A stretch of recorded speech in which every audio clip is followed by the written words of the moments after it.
We are up to mitzvah number 124. And again, we are following the mitzvahs sequentially as they appear in the Torah. And now we're in the beginning of the book of Leviticus. So there are a lot of laws relating to sacrifices. And mitzvah number 124 relates to a bird sacrifice. So in the previous mitzvah, we talked about how there are variable sin sacrifices, for example. If someone's really rich, they bring an animal. If someone's kind of middle class, they bring a bird. And if someone is impoverished, really poor, they would bring a meal offering. But there is instances where a bird sacrifice is offered. And specifically, this mitzvah relates to a bird sin sacrifice, not a bird elevation sacrifice. That's the context. Now, we know that if you want to eat an animal, and this is true across the board, you want to eat an animal, the animal has to be dead. One of the 7 Noahide laws is not to eat meat from a living animal. So the animal has to be dead. Now, for it to be kosher, it has to be slaughtered and processed in a very specific way. It's got to follow the kosher protocol. So if you want to eat an animal, which 94% of Americans do with regularity, you have to kill it. You have to slaughter it. Similarly, if you want to sacrifice an animal, be it a bird or a larger animal, you would need to slaughter it. So in the temple, part of the process of how you take a sacrifice and you offer it on the altar is you have to take a knife. I hate to say it. You got to take a knife, a really, really sharp one, and you have to kill the animal. That's the way sacrifices are done typically. Now, I've never seen this myself, not a sacrifice, not even slaughtering an animal. I'm a little bit queasy, as you know, and this is not really for the faint of heart. But every kosher piece of meat and fowl is processed like that even today. And in temple times, please God, we'll get to merit witnessing that in our lifetimes. You have a sacrifice has to be slaughtered before it can be elevated. Now, thankfully, there are people out there with different dispositions and tolerance for these kinds of things, and they do it. This mitzvah relates to a bird sacrifice, specifically a bird sin sacrifice, and how it is slaughtered. Typically, again, you would take a knife, and you would take the knife and you would cut from the throat, and you would sever the vital signs. There are 2 vital signs, I think it's the trachea and the esophagus. You sever that, the animal's dead. It can be eaten in a kosher fashion. It can be offered as a sacrifice. However, a bird sacrifice is done differently. You don't use a knife. Instead, the Kohen typically has a long fingernail, and the fingernail is used to sever those signs. Moreover, it's not done from the throat, it's done from the back of the neck. And this mitzvah number 124, relates to the processing of a sin sacrifice of the bird variety. And the mitzvah tells us that the way it's done is that you cannot decapitate the animal. You can't remove the head. You have to leave some skin and some flesh when you do this process called milika, the slaughtering of a bird sacrifice. How this is done: the Kohen has a long fingernail, takes it from the nape of the bird, penetrates the bone, and severs the sign, but does not decapitate the bird. Now, there are 2 signs. You need ideally to cut them both. If you cut only one, the Sefer Chinuch tells us, even the majority of one, that will be sufficient. And this is the process of slaughtering birds for sacrificial purposes. And with respect to a sin bird sacrifice, you have to leave some flesh and some skin, but if you sever the head completely, it would render the offering invalid. Now, incidentally, for a bird ola offering, a bird elevation offering, the head, in fact, must be severed, but that's not this mitzvah. This is mitzvah relating to a sin bird sacrifice. Now, it's interesting. If you wanted to eat chicken and you want to follow the rules, you want it to be kosher, and you grow out your nail and you use this process, the animal's not kosher. This is a process that's only done in the temple for bird sacrifices. Now, some bird sacrifices, the Kohanim are allowed to eat part of it. So they're allowed to eat this meat, the parts that are allocated, that are designated for the Kohanim. But in other contexts, outside of the sacrificial context, this animal would not be kosher, because the only way you make an animal kosher outside of a sacrificial context is only with a knife and to the throat. Thus, if you have, let's say, a non-Kohen, so an ordinary Israelite, and they consume from the bird sacrifice meat, they would be violating two prohibitions. A, the prohibition against them eating that meat because it's sacrificial. B, it's not kosher. It's only kosher in the right context, namely in a sacrificial context, and a Kohen who's allowed to eat those meats as provisioned for by the Torah. This is the mitzvah number 124. Now, the Sefer Chinuch has a very interesting piece to try to give some rationale for this mitzvah. We know every mitzvah, the Sefer Chinuch, that we're using to navigate through the 613 mitzvahs. And in every mitzvah, he tries to offer some sort of reason, some sort of rationale that we can understand as to why, or what the benefit is, what the lesson is in this mitzvah. And I think with regards to sacrifices, given that we have never seen it, we've never participated in it, we, of course, recognize it's one of the 613 mitzvahs, but I think it's extra important to try to gain some sort of understanding, to have a little bit of a connection with this mitzvah, and thus, I think it's even more important, perhaps, when there are mitzvahs that we cannot fulfill, to really study them and see what lessons there are for us. And the Sefer Chinuch says something very fascinating. So he prefaces it by saying that when we talk about sacrifices, there are the generalities of the sacrifices, and then there are the details. And this is a detail. And we don't profess to know the reasons behind all the details of the sacrifices.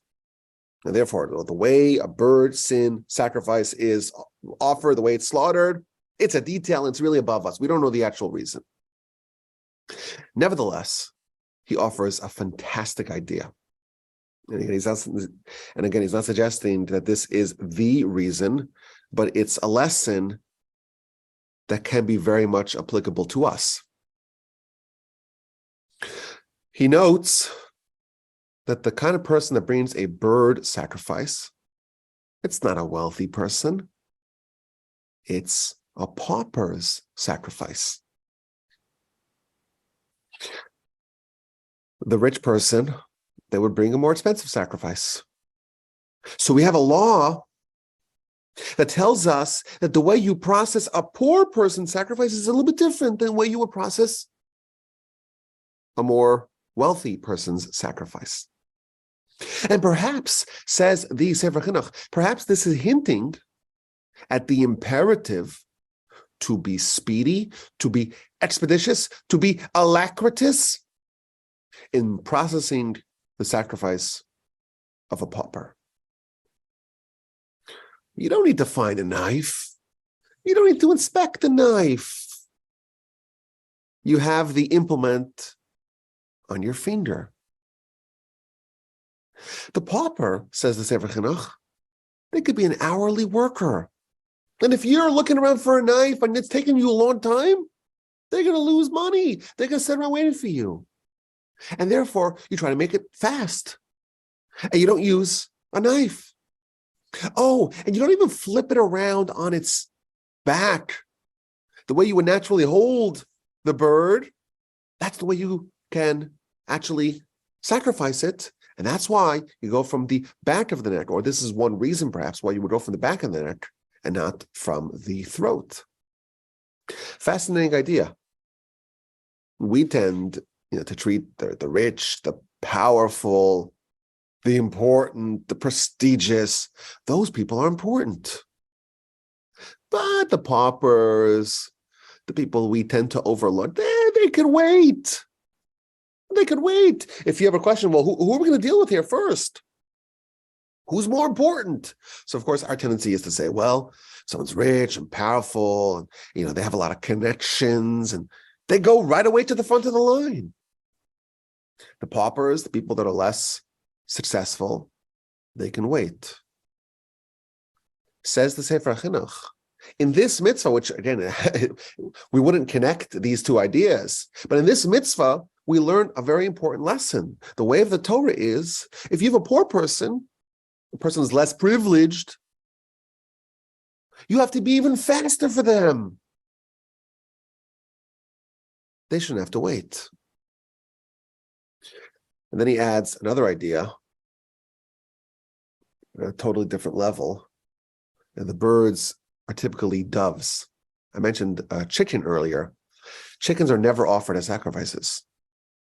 And the reason is, or sages tell us, it's because the chickens, they're always running around, they're always eating, and they may be going into the neighbor's yard and eating some of their food. And therefore, the chicken, it has a tendency to steal, and that's not something you bring to the temple. Doves, pigeons, things like that, they are sacrifices. Now, the Sefer Chinuch notes that in many places in Jewish literature, the Jewish nation are compared to doves. The Talmud tells us that a dove has a very interesting characteristic, and that is that it has one mate per lifetime. And if its mate dies, it never again is with a different bird. And that is symbolic of the Jewish nation. We have fidelity to our mate, so to speak. We have fidelity to God. And yes, there are some other forces that are at play, and we're not always living in our most idealized fashion. But on a principle level, there's something about our nation that is inseparably committed to our Creator, like a dove. And there are many verses in Scripture to indicate that. But we do have a penchant for being stubborn. We're stubborn sometimes. And it really takes a lot to get us to change. And sometimes we can cling to bad things longer than other people. And the way this is described in the Torah is we are a stiff-necked people. Kishei oref. We have a stiff neck. So what do we have over here? You bring a bird sacrifice. You take a dove and you bring it to the temple. And what do? You go to the neck and you crack the neck. And that is supposed to symbolize that our nation, we're a dove, but sometimes the neck needs to be cracked a little bit. And that's one of the lessons, one of the takeaways, says the Sefer Chinuch, of this mitzvah. The dove and the pigeon, birds that are compared to the Jewish people, we have wonderful qualities. We also have some shortcomings. And our objective, our national mission is to overcome those shortcomings. We have a stiff neck. We have to overcome that. Now, this mitzvah particularly relates to the fact that once you finish this process, once the Kohen takes the fingernail and plunges it in and goes through the bone and severs those signs, he has to not go the full distance and not completely sever the head. Why is that? So again, the Sefer Chinuch offers a reason. He says that when you have a bird and you're holding it in two parts, you got the head in one hand and the body in the other hand, it doesn't look so good. It looks much better with the head attached, even if it's not fully attached, even if it's nearly headless.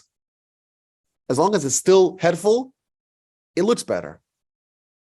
And maybe the reason why we have this requirement is because we are mandated to do whatever we can to beautify the sacrifice of the pauper. Think about it. The person is impoverished. He's suffering enough. He suffers enough from his poverty. Let's not take his poor, pathetic, pitiful sacrifice and make it look completely ridiculous. Don't exacerbate his circumstance that not only is he poor, he has to be the cheapest sacrifice, but it's also decapitated. Let's do what we can to allow them to maintain their dignity. It's bad enough that he can only bring a bird sacrifice. Don't worsen it by making the poor bird headless. Now, it's interesting that even though this mitzvah relates to a bird sin sacrifice, there's also a context where a poor person would bring a bird ola, elevation sacrifice. And the verse in chapter 1 of Leviticus tells us that when a pauper brings a bird elevation sacrifice and it's brought atop the altar, you don't remove its feathers. Why? So Rashi tells us something very fascinating. Rashi says, if you smell burning feathers atop the altar, it's a very acrid odor. It's a very unpleasant effluvium. So why would you do that? What's this smell that we're trying to encourage? There's no one who smells that and isn't repulsed, Rashi tells us. Why would you not remove the feathers? Why? So Rashi quotes the Midrash, to make the sacrifice of the pauper appear more substantial. Don't think, who does God love? God loves the rich and the powerful, and the ones who have the ability and the financial wherewithal to bring more substantial sacrifices. But the pauper, the small, pathetic sacrifice, not so important. To counteract that false opinion, the bird is made to appear as big and impressive as possible, notwithstanding the unpleasant odor that it emits. Now, the Sefer Chinuch tells us that this idea is built upon the general principle that the entire reason why we have sacrifices is to enhance our character and our midos, our traits. We're here to acquire better character, to improve ourselves, to straighten our ways, to elevate ourselves. That's why we have sacrifices in general. Man is physical. And to teach a lesson to humanity, you have to do very striking actions. And only once they're so dramatic can you really appreciate the lessons that they contain. Can those ideas be conveyed and absorbed and hopefully adopted? So these are the reasons that he tells us. 2 reasons. In general, A, to do what we can to allow the dignity of the pauper to be maintained. B, because the Jewish nation are compared to doves, and we have a stiff neck, and sometimes that has to be broken. And then he ends off, and he says, well, until we have a better explanation, this is what we will stick with. So again, he searched for an explanation, and he told us at the onset that, well, we don't really know, but this is a working hypothesis until we come up with something better.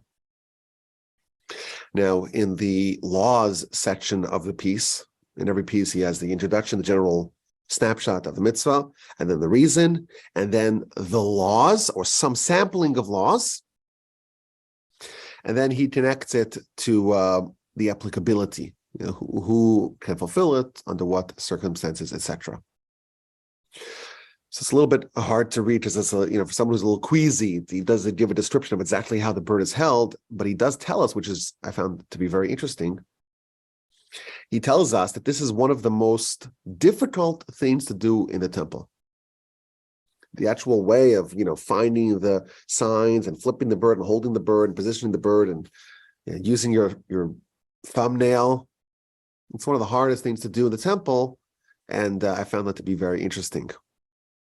He also adds that there is a very large space where this can be done, location-wise, in the temple.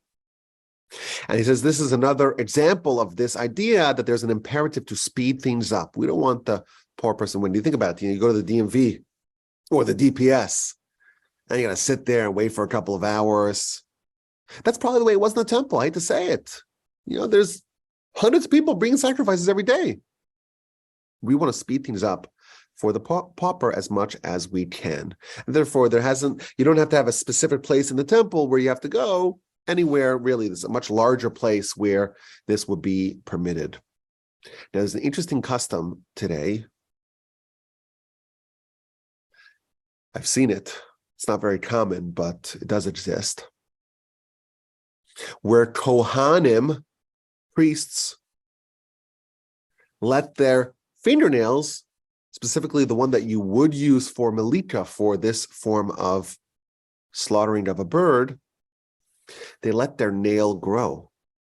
And the theory behind it is that, well, Messiah comes tomorrow, temple is built this week, who's going to bring those bird sacrifices? How do you expedite the growing of the nail?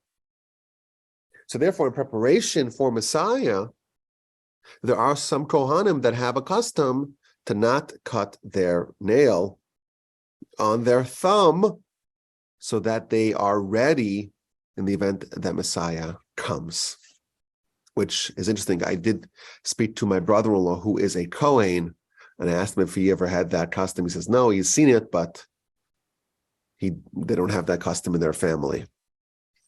I want to share one story. This mitzvah, it's really hard for us to relate to it. The whole idea of sacrifices in general are a mystery for us, and we find it to be a little bit,